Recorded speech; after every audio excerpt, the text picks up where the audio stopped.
All right, guys, it is time for our last section in probability, talking about something called conditional probability. Now, this is often one that students struggle with the most just because it's kind of weird in its wording and its phrasing. So let's notice some key details about what conditional probability is. First, you should notice the word conditional. Conditions mean that there is some rule, there is some sort of condition on this probability. There's something that has already been set. So there's something that has already happened that controls this new probability. So let's talk about conditional probability. First, you should note the notation. Right here, it says the probability of B, and that has a weird line, A. This symbolizes conditional probability. And how you read this is it's the probability of event B given that event A has already occurred. So it works like this. The probability of B given A. It is the probability that B is going to happen given that A has already happened. So you can kind of think of it like this, okay? In my classroom, I have lots of 10th graders, okay? But I also might have a few 9th graders. So I want to find the probability that out of the 9th graders, that they have an A in my class. This would represent as the probability of A given 9th grade. So I already know they're in 9th grade, which eliminates all of the 10th graders. I'm no longer picking from the 10th graders. I am just picking from the 9th graders. And then out of those 9th graders, I want to know how many of them have an A. So it's the probability of B given A. It's the probability of something out of something that has already occurred. All right, so let's practice with this a little bit. We're going to get used to this wording and used to these problems. All right, so example 1. In a school of 1,200 students, 250 are seniors, okay? 150 students take math, and 40 students are seniors who are also taking math. So there's our combo run right here. They are seniors who are also taking math. What is the probability that a random student chosen who is a senior given that they take math? So here's our keyword. Let's make some sense of this. So once we see given, we know we're talking about the conditional.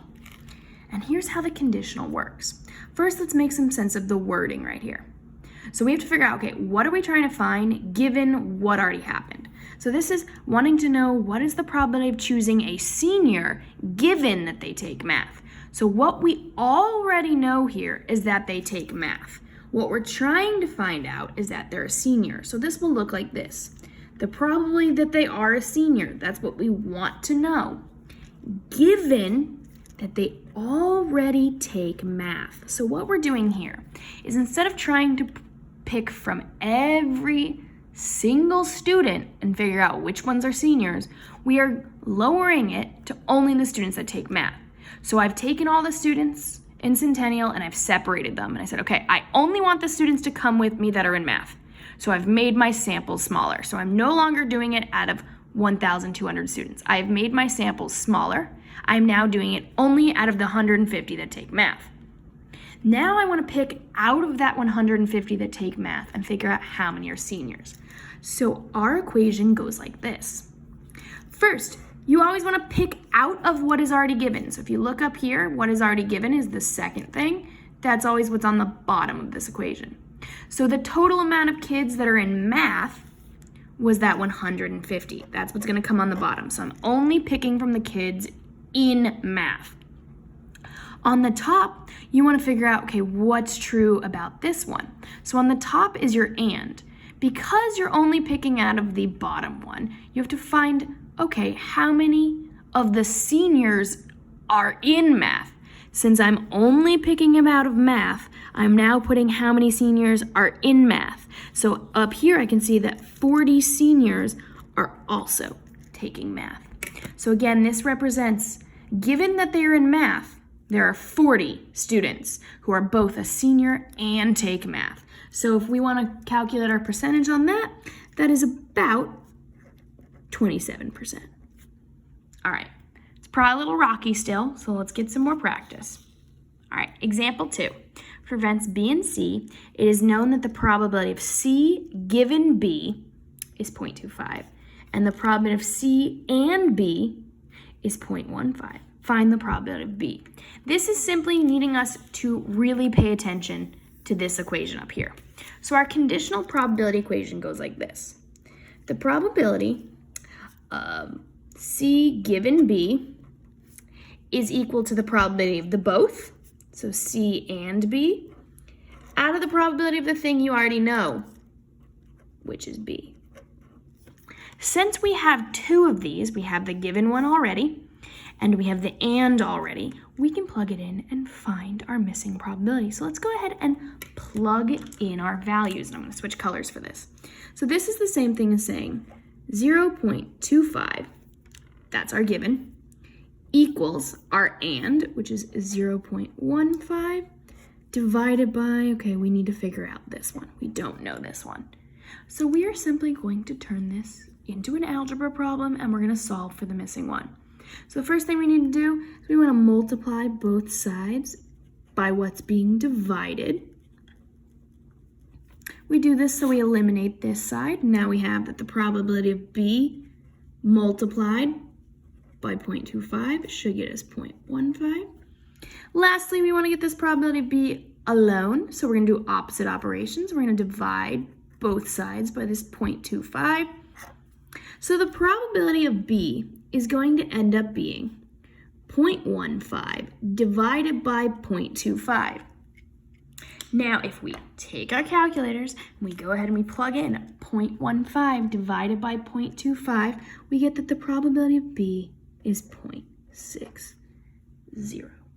So what this is showing us is that this equation can be used in many ways. We can use this equation to not only figure out the givens, but as long as we have 2 of them, we can find the third, just like all the other equations we've been using.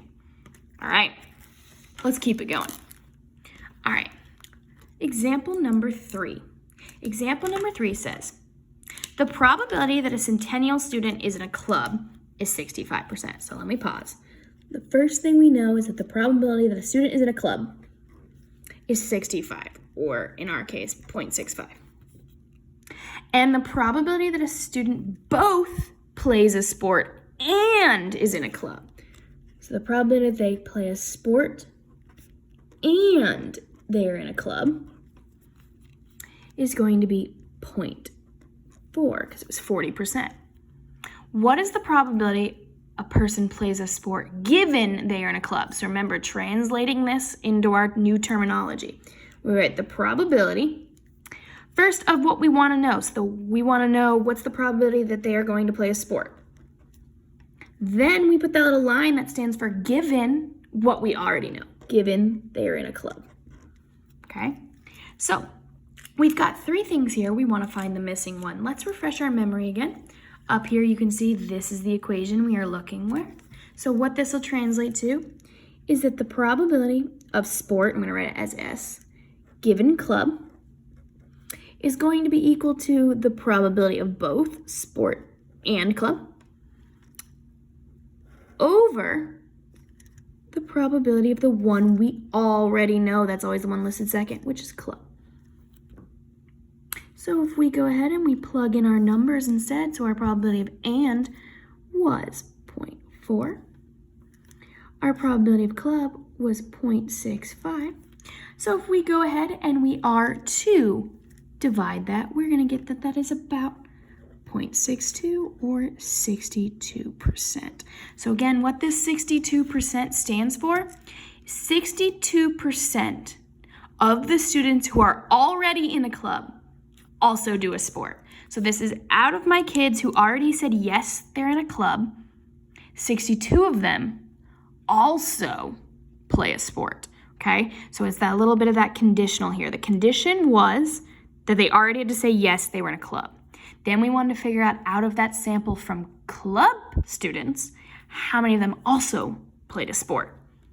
All right, the last thing we're gonna do is we're gonna kind of put some rules together.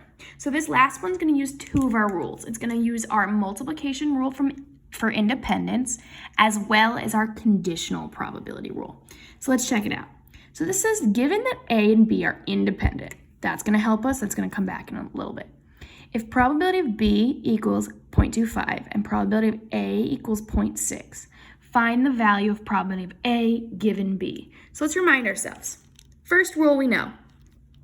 The probability of A given B is always going to be equal to the probability of both the A and B over the probability of the one that's given. That's the one we already know, which is B. So right now you might be noticing there's a flaw here. We have the probability of B, that's right here. But we don't have the probability of A and B. That's where this independent part comes in handy. Because we learned a rule last video that said if they are independent, the probability of A and B is the same as saying the probability of A times the probability of B. So the first thing we're going to do here is we're going to find that A and B. So we have the probability of A is 0.6 times the probability of B is 0.25. When we go ahead and plug that in, we find that the probability of A and B is 0.15. So now we have what's needed to find our conditional. We have the probability of A and B right here is 0.15. We have the probability of B up here is 0.25. And we're simply going to plug it in here. So the probability of A and B we found to be 0.15. The probability of B was 0.25. So when we put that all together, we find that the probability of A given B is 0.6. Okay? So what we did here is we put our two rules together. Our independence rule helped us figure out the and. Then our conditional rule helped us figure out our final conditional probability. So again, let's remind ourselves what these mean. Because they were independent, I could take the probability of the first one times the probability of the second one to find the probability of both. So this is the idea that they're happening at the same time. Then, to find the conditional is A given B. So we already know B is happening. So B is what we've already said yes to. We've got to figure out now, out of those, how many of them are also getting A. So this means that out of the people in the B sample, 0.6% of them are also part of A. All right, guys, so that is your conditional probability. What you need to take away mostly from this video is this guy right here.